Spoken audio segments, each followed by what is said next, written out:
डोंबिवली यांच्या 28व्या वर्धापन दिनानिमित्त हा भव्य कोकणी महोत्सव या ठिकाणी याचं आयोजन केलेलं आहे. अतिशय भव्य हा कोकणी महोत्सव मंडळी आणि कल्पनेच्या पलीकडेही आज या ठिकाणी तुम्ही आम्ही सर्व या ठिकाणी या कार्यक्रमासाठी उपस्थित राहिला.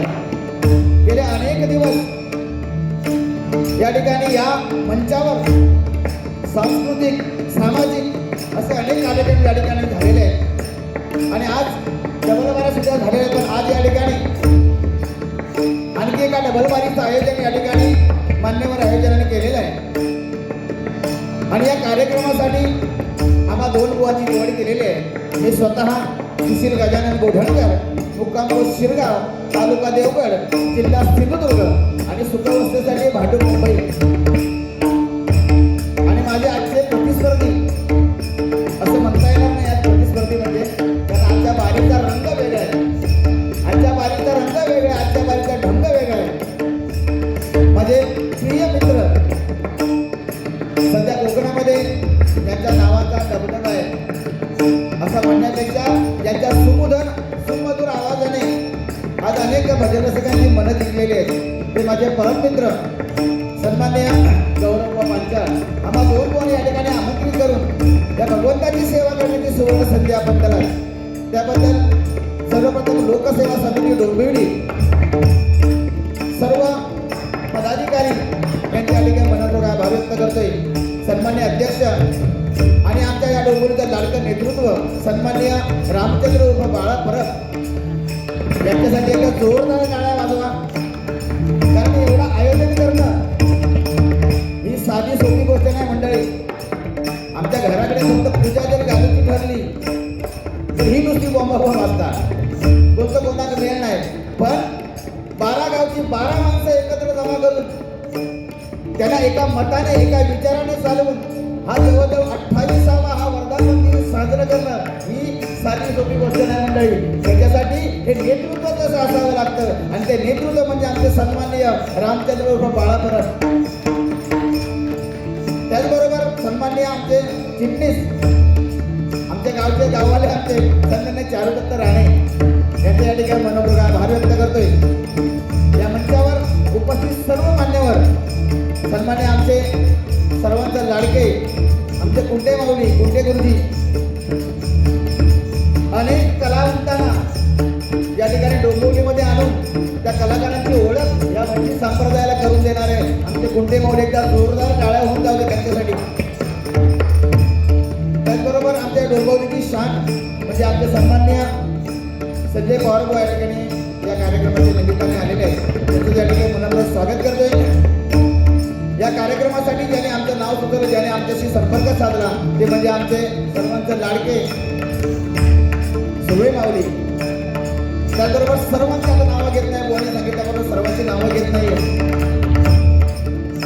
आणि सर्वात ज्यांचे आभारी या ठिकाणी मानावे लागतील ते म्हणजे जसं कदमबुवा म्हणजे आमचे चंद्रकांतबुवा कदम गुरुदास यांचं स्मारक जसं आमच्या आरेगावी झालं हे आमच्यासाठी एक मोठा दीपस्तंभ आहे, तसा या डोंबिवलीसाठी एक दीपस्तंभ जो उभारला गेला ते आमच्या सन्माननीय रवींद्रजी चव्हाण यांच्यातर्फे झालेला एकदम भजन भवन हे या ठिकाणी उभं राहिलेले मोठ्या दिमागात उभं राहिले आणि तुम्हा सर्वांच्या मेहनतीमुळे हे आज उभं राहिलेले बघा. हे डोंबिवलीची शान म्हणून या ठिकाणी ओळखलं जाणार आहे बघा या ठिकाणी. म्हणून जास्त वेळ न दवडता या कार्यक्रमाचा औचित्य उद्देश म्हणजे काय बघा.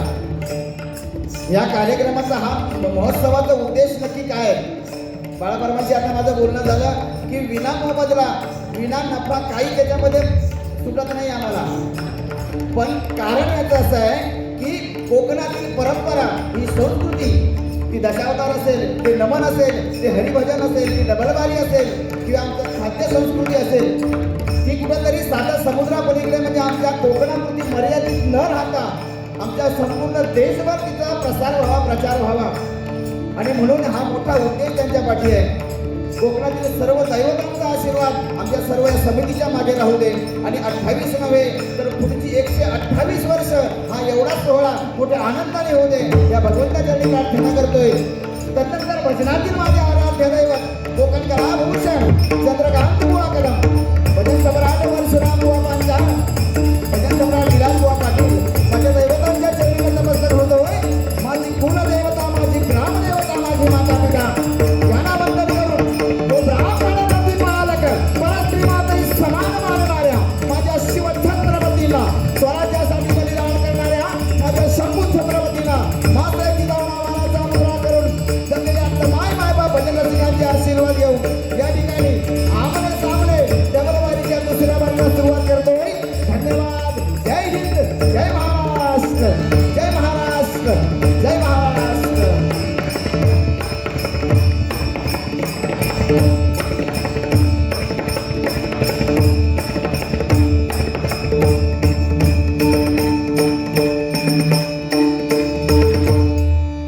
सुरुवातीला सांगितलंय की जोक्स ही आराळ फराळ गाणी ही सगळी आम्ही ऐकतो, पण फक्त भजन आम्हाला ऐकायचंय.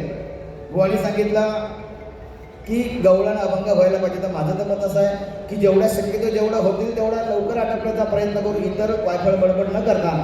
पण एखादा भारुडाची झलक जर तुम्हाला आम्हाला या ठिकाणी दाखवायला जर मिळाली तर थोडक्यात नक्कीच आम्ही दोघांचा एक कोणतरी आम्ही भारुड या ठिकाणी तुमच्यासाठी नक्कीच म्हणणार आहे.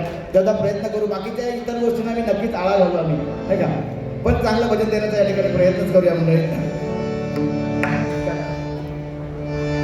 थोडीशी पेटी कमी करा. आणि साऊंडवाल्यांचं कधी कौतुक करत नाही सुरुवाती.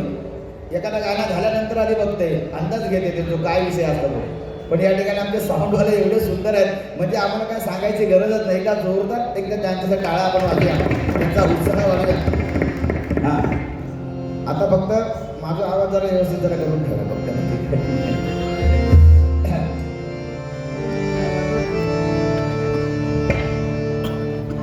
आज एकमेकाला बोलायचा तसा विषय नाहीच आहे. या ठिकाणी माझ्या गावातील सन्मान्य आमचे प्रदीप दळेकर या ठिकाणी आलेले आहेत. त्यांना या ठिकाणी मंचावर बोलवतोय.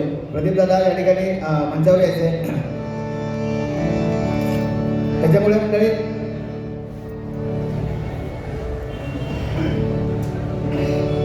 सांगितलं की माझ्याकडे जरा ह्याला तरी कमी मारा झाली तर 2 त्याच्याकडे द्यावा, 2 त्यांच्याकडे जास्त द्यावा. मला तसं काय प्रॉब्लेम नाही. कारण आणि आमची जोडी कशी आहे, ब्लॅक अँड व्हाईटच आहे बघा. म्हणजे तुमका जुन्या जमान्यातच घेऊन जातली, जुनी भजन आठवण होईल, नाही का. असं या ठिकाणी सुरुवात करतोय भजनाला. या ठिकाणी या आमचे सन्मान्य वीरेंद्र सावंत आमचे विद्यार्थी आहेत, पोलीस खात्यामध्ये आहेत आणि मिलिटरी रिटायर्ड आहेत. ते सुद्धा या भजनाच्या माध्यमातून आमचे जोडले गेलेले आहेत. त्यांच्याकडून या ठिकाणी 501 रुपयाचं बहुमूल्य पारितोषिक आहे, आनंदाने स्वीकार करतोय. त्याचबरोबर वसंतरामा सावंत यांच्याकडून 200 रुपयाचं बहुमूल्य पारितोषिक आहे, स्वीकार करतोय. तुम्हा सर्वांचे आशीर्वाद घेतोय. जास्त वेळ बोलत नाही. भजनाचा अर्थ बुवाने वगैरे सगळं सांगितलंय. मी डायरेक्ट सुरुवात भजनापासूनच करतोय. मंडळी, बुवानी सांगितलं की नवीन काहीतरी आम्ही देण्याचा प्रयत्न करायचा, आज वेगळाच काहीतरी आहे म्हणून बुवानी शिवतांडव फक्त एक झलक दाखवली, तरी ते नोटेशन म्हटलं नाही. मी बघते जमता काय. त्यामुळे मी सुद्धा नवीन आज काहीतरी देण्याचा प्रयत्न करतोय. काही चुकलं तर थोडंसं माफ करून घ्या.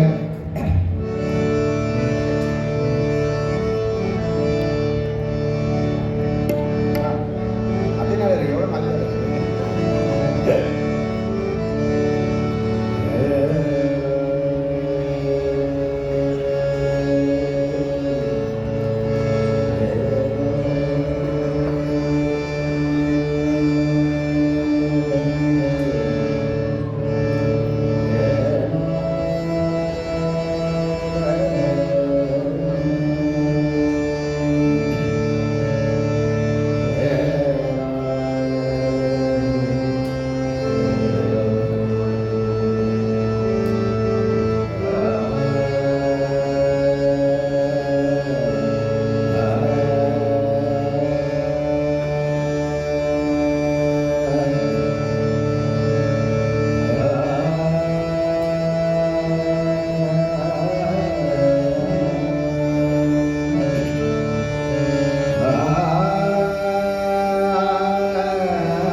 नित्य जो गायनाला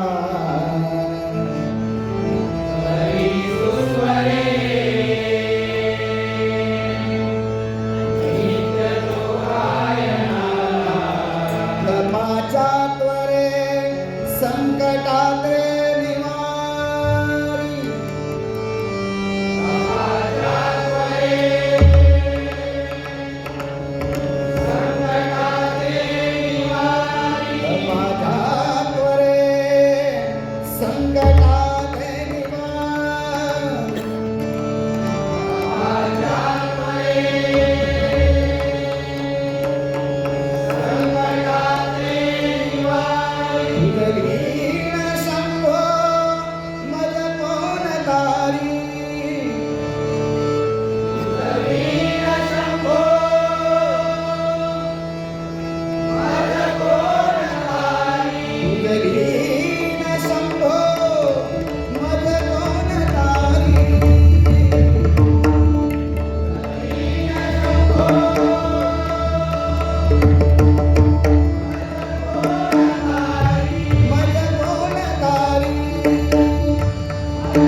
श्री स्वामी समर्थ प्रसादिक भजन मंडळ डोंबिवली बुवा विशाल अनुभवडे माझे विद्यार्थी आहेत त्यांच्याकडे या ठिकाणी 250 रुपयाचं बहुपुरस्कार पारितोषिक आहे आणि त्याने स्वीकारते. धन्यवाद धन्यवाद धन्यवाद धन्यवाद धन्यवाद. सूर ताल जोग म्हणजे भजन नाही, सध्या भजनाचं साधन आहे असं वेगळं झालं ना मंडळी की मनोरंजनाचं साधन झालंय. आज मी मगाशी एक आळंदीहून एक कीर्तनकारांसाठी एक नियमावली आली. कीर्तनकारांसाठी नियमावली आली. कीर्तनकाराने कीर्तन कसं करावं त्याच्यावर बंधन आले. किंवा मगाशी मी ऐकलं आणि अतिशय सुरेख झालं आहे. बुवाने सुद्धा मगाशी उल्लेख केला की जसे क्रिकेटवर नियम आहेत तसे आमच्यावर नियम आहेत. बुवा क्रिकेट आणि याचा संबंध जर आपण जोडला गेला ना बुवा तर क्रिकेट हे खूप चांगलं आहे बुवा. याचं कारण तुम्हाला सांगतोय. क्रिकेटवाल्यांनी काय केलं आहे, क्रिकेटवाल्यांनी केले काय, टेस्ट होती, वन डे आली, आता 2020 आली, बरोबर आहे. त्यांनी काय केलं आहे की साधनं बदलली आहे, वेळेच्या अभावे काहीतरी गोष्टी कमी केल्या आहेत, पण त्यांनी गाभा मात्र तोच ठेवला आहे. त्यांनी खेळाडू मात्र 11च ठेवले. खेळाडू 11च ठेवलेत. आपलं सुद्धा हेच कर्तव्य बुवा की आपण इतर गोष्टींना थोडंसं कमी करून भजनाचा गाभा पंचपदी जी आहे ती होणं खूप गरजेचं आहे. आणि आज तीच पंचपदी होत नाही, बरोबर ना. ती पंचपदी होत नाही आहे याचं कारण सुद्धा आम्हीच आहोत ना. आम्ही आईसाठी गाणं म्हण, बापसासाठी गाणं म्हण, त्या दिवशी एकंदर एवढ्यासाठी गाणं म्हटलं. आता आमची काय संस्कृती आम्ही सांगणार आहोत, काय संस्कृती आम्ही सांगायची आणि संस्कृतीबद्दल आम्ही काय बोलावं. फक्त कदमबुवा, पांचाळबुवा, विलास पाटील बुवा यांची नावं घ्यायची, त्यांच्याबद्दल काहीतरी शेअर मारायचा, टाळा मिळवायचा आणि आपलं बक्षीस मिळवायचं, पण त्यांचे विचार हे आम्ही कधी आत्मसात करणार. उद्याच आम्ही कुठेतरी कमी पडतोय. गायन अतिशय चांगले चांगले कलावंत आमच्या या कोकणामध्ये आहेत, चांगले चांगले कलावंत, पण म्हणतात ना सोनं आपण कान खाता, सोनं आपण कान खाता असे विषय झालेले आहेत. पण आमच्यावर जो विश्वास दाखवला या समितीने, लोकसेवा समितीने आमच्यावर जो विश्वास दाखवला की बुवा तुम्हाला आम्ही काय या ठिकाणी आणलंय तर आम्हाला फक्त भजन ऐकायचंय. आणि भजन हे सर्वांग सुंदर, हे सुंदर अस्तित्व म्हणजे आहे या पांडुरंगाचं, या भगवंताचं बघा. म्हणून त्यांचं भजन आम्ही केलं. कारण सत्य सांगितलं ना, थोडक्यात संतांच्या माध्यमातून सांगितलं बुवा की देवाचे चरित्र नाठवे सर्वथा, देवाचे चरित्र नाठवे सर्वथा विनोदाची कथा गोड वाटे. विनोदाची कथा गोड वाटणार. तुमका आम्ही बाकीचं काय सांगा तुमका आवडणार नाही, पण एखादं किस्सो सांगलो, विनोद सांगितलो तर तुमका आवडणार. पण या एवढ्या कार्यक्रमात तुम्ही सगळं ऐकलात, पण भजन ऐकलात का हा एक आम्हाला हा विषय थोडासा हे वाटतो. पण आम्ही काय जास्त दोघे सुद्धा पंडित नाही आहोत. जेवढं आहे तेवढं देण्याचा या ठिकाणी प्रयत्न करतो, प्रामाणिक प्रयत्न करणार आहे. त्याबद्दल काय वाद नाही, जास्त काय बोलत नाही, कारण भजनाचं हे साधनच तसं आहे मंडळी. भजन हे भगवंताजवळ हा जाण्याचा हा सोपा मार्ग आहे. भजनाने नक्की काय काय होतं आणि भजन का करावं. बुवाने सांगितलं ना की व्यसनमुक्तीचं साधन म्हणजे भजन, बरोबर ना. व्यसनमुक्तीचं साधन म्हणजे भजन. आज कित्येक बुवा लोक जोपर्यंत या साधनच घेतल्यात ना तोपर्यंत भजनच होत नाही आमचा, बरोबर ना. व्यसनमुक्तीचं साधन म्हणजे भजन, पण त्या साधन घेतल्याशिवाय आपल्याला काय जमत नाही, अशी परिस्थिती आता सध्या झालेली आहे. पण सगळ्यांनी तसं न करता कोणीतरी हा वारसा चालवला पाहिजे, नाही का. म्हणून आज या ठिकाणी एवढं मोठं प्रचंड भजन भवन बांधलंय. हे कशासाठी बांधलं, त्याचा मागचा उद्देश काय. तर त्याचा मागचा उद्देश हाच आहे की निरंतर त्या ठिकाणी हा हरिनामाचा घोष व्हायला पाहिजे, भजन व्हायला पाहिजे. हा त्या मागचा मोठा उद्देश आहे बघा. आणि एकच साध्य केलेलं आहे आणि सगळ्यात जास्त मेहनत सगळ्यांची आहे. त्यामध्ये आमच्या संजय बुवांचा खूप मोठा वाटा आहे असं मला वाटतं. त्या जोरदार माझ्या बुवांसाठी टाळ्या होत जाते. ठीक आहे, भजनाला सुरुवात करते. बुवानी तांडव म्हटलं नाही, कारण काय आता मी म्हणणार होत आहे वेगळं भजन, कारण बुवानी जर तांडवचं भजन म्हटलं असतं तर मी वेगळं भजन म्हणण्याचा माझा प्रयत्न होता. पण मी आता शंकराचं भजन बुवा म्हणतोय, नाही काय चालेल ना. बाकी माणूस अगदी एकदम जबरदस्त आहे, त्याबद्दल काय वाटत नाही. म्हणजे बोलायची गरजच नाही माणसाला. एवढं आत्ता तो बघा तुमच्या नंतर आत्ता तो माणसं दिलो, म्हणजे आत्ता माणसात म्हणजे आमच्या माणसं दिलो, म्हणजे लग्न झालेलं आहे, हल्ली लगीन झाला बुवांचा. तो विषय जरा थोडंसं आपलं घेते, बाकी त्यांचे थोडंसं चेहऱ्यावर हास्य बाकी बाकीचा काही विषय नाही.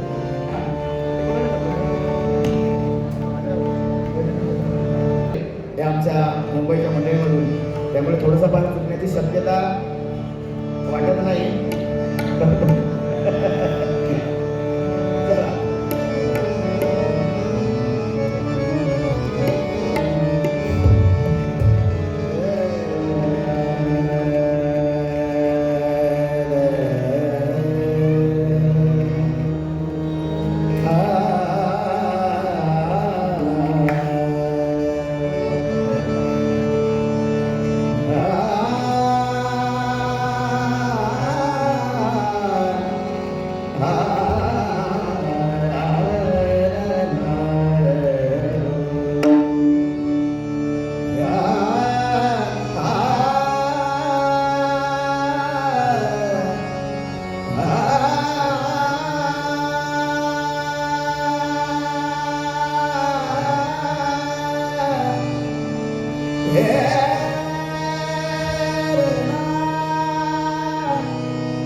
हरी भजना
हे सगळेजण बसलेत ना मंडळी, कुठंतरी चांगलं देण्याचा प्रयत्न करत आलोय, करतोय आणि याच्यानंतर ही करणार आहे.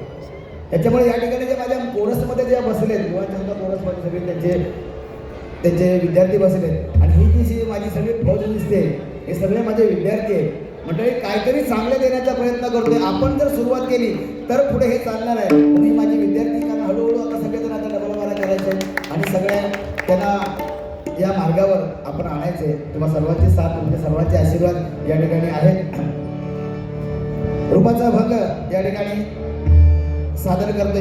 कारण मंडळी आता बघा हा 2020 आलंय ना, काय आलंय की आता सध्या कोणाची वेळ नाही, सध्या कोणाची वेळ नाही.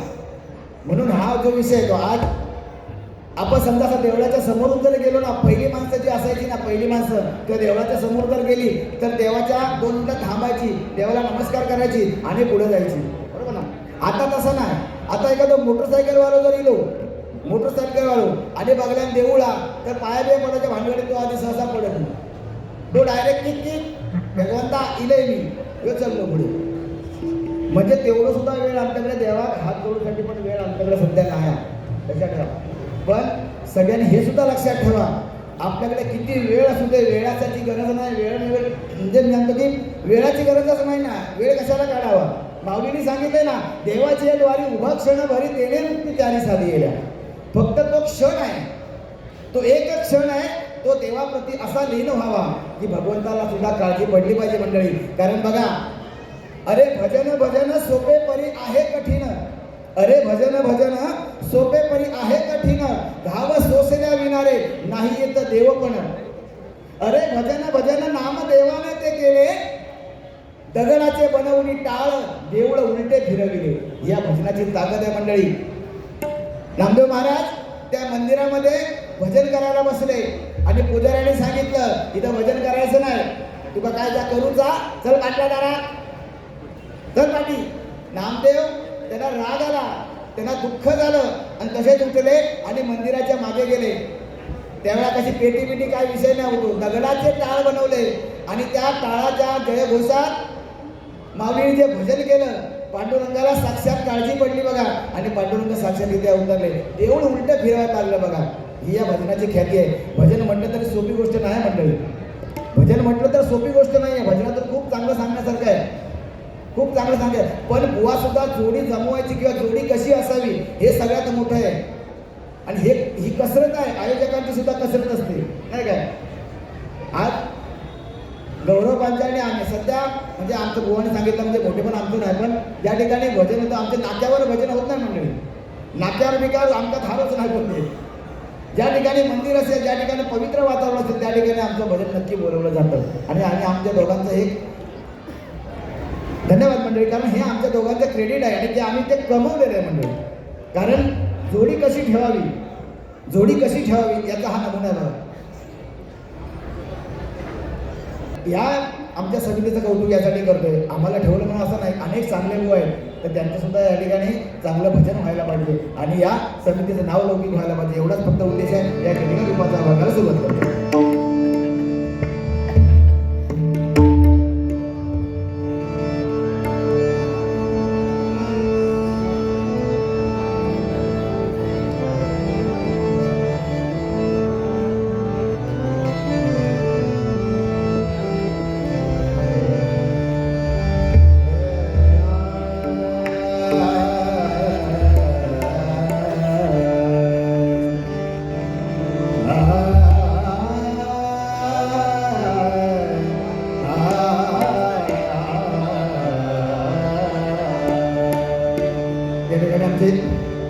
सुप्रसिद्ध प्रमोदजी कुमटेकर, आमच्या सुरुवातीच्या काळामध्ये आम्ही जेव्हा नवीन नवीन भजन शिकत होतो तेव्हा त्यांनी आम्हाला साथ केली, आम्हाला मार्गदर्शन केलं आहे. ते आमचे प्रमोद कुमटेकर या ठिकाणी आले, एकदा जोरदार टाळ्या त्यांच्यासाठी वाजून झाल्या. कारण अशा ह्या माणसांमुळे आम्ही कुठेतरी नावारूपाला आलेलो आहे मंडळी बघा, त्यामुळे त्यांचे ऋण हे विसरता येणार नाही का. आमच्या कुमटेकर माऊलीने या ठिकाणी मी स्टेजवर घेण्याची विनंती करतोय.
Thank you.